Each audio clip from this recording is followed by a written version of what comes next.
صلوا علی الحبیب صلی اللہ علی محمد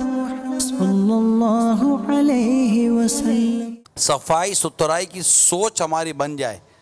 اور ہم مطلب اس انداز سے لے کر چلیں کہ اپنے گھر کی صفائی کے حوالے سے جیسے تولیہ ہے تو بعض اوقات تولیے بیسن کے ساتھ لگیں ہاتھ صاف کرنے کے لیے، لیکن اگر اس تولیے کو دھویا جائے نا جو لٹکا رہا ہے تو پتہ چلے کہ یہ پتہ نہیں ہاتھ صاف کرنے کے لیے یا مزید اس کے اندر مطلب اس کو بو مارنے کے لیے۔ اچھا خاصا صابن سے ہاتھ دھونے کے بعد آدمی تولیہ استعمال کرتا ہے تو تولیے کی بدبو پھر ہاتھ میں آ جاتی ہے، لے پھر صابن سے دھو تو کتنا صابن سے دھوئے گا بھائی؟ تولیہ صحیح لگائیں، یعنی تولیہ بدلتے نہیں ہیں۔ اصل میں تولیہ بھی وہ ڈارک کلر کا لگاتے کہ پتہ ہی نہیں چلے گا یہ میلا کب ہوتا ہے۔ اگر ان کا سفید تولیہ ہوتا نا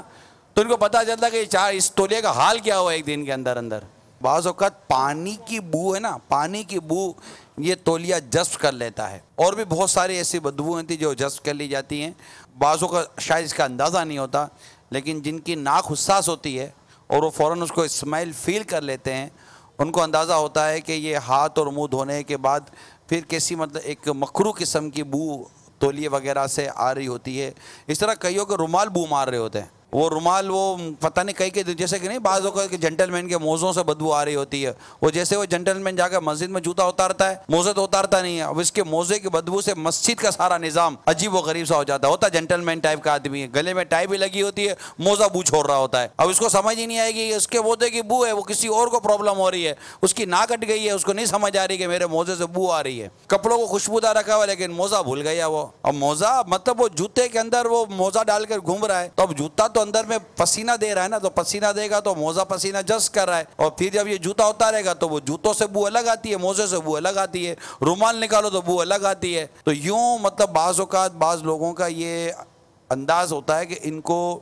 ان چیزوں میں سمجھ نہیں آتی یا پتہ نہیں ان کا عجیب و غریب ماحول ہوتا ہے۔ تو اس طرح بعض اوقات برتن میں بھی دیکھا جاتا ہے کہ برتن دھو کر پیو نا تو بعض جگہوں کا یہ اندازہ ہوتا ہے کہ ایسا لگتا ہے کہ ایسے صحیح دھویا نہیں ہے، کیونکہ اس کی جو اسمیل ہوتی ہے جب دھو کر پیتے ہیں اور جب وہ پانی پینے کی باری آتی ہے تو اس میں سے اس پلیٹ کے اندر جو اس کی آلریڈی جو اسمیل لگی ہوئی ہوتی ہے وہ دھونے میں پانی میں آ جاتی ہے۔ یہ پینے والے کو اس کا تجربہ ہو جاتا ہے کہ یار یہ اس میں وہ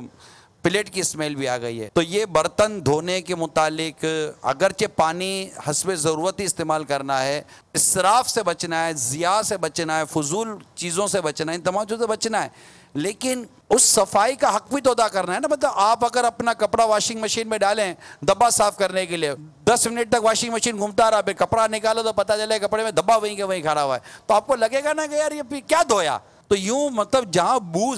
زائل کرنی ہے، بدبو ختم کرنی ہے،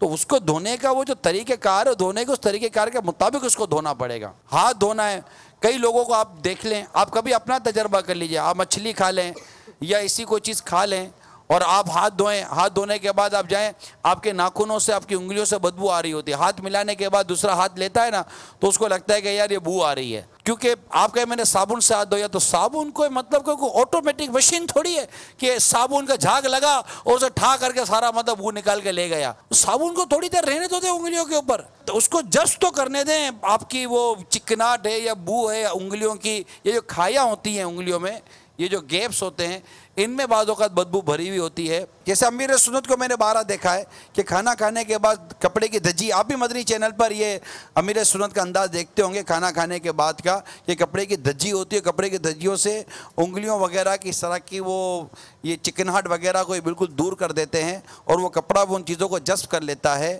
تو پھر اس کے بعد میں کسی وقت بھی جا کر ہاتھ دھوئیں، لیکن ہم نے دیکھا ہے کہ اس کے بعد بھی اگر واپس ہاتھ ملا لیا جائے تو وہ چیز فیل نہیں ہوتی۔ اس سے ظاہر ہے اس میں کئی ہو سکتا ہے یہ بھی نیت ہو کہ مجھ سے ہاتھ ملانے والوں کو کراہت نہ ہو، بہت ساری اچھی اچھی نیتیں کی جا سکتی ہیں۔ تو اگر اپنی صفائی اور ستھرائی کے حوالے سے، چاہے وہ گھر کے فرش سے ہو، برتن سے ہو، تولیے کا حوالہ ہو یا کپڑے کا معاملہ ہو، جو بھی ہو، اس میں یہ غور کیا جائے کہ کہیں بدبو کا سلسلہ نہ ہو، اور یہ اب محسوس ہوتے ہوتے ہوگا یا تو ذہن بن جانا چاہیے کہ یار یہ بدبو کیا شے ہے۔ صلوا علی الحبیب صلی اللہ علی محمد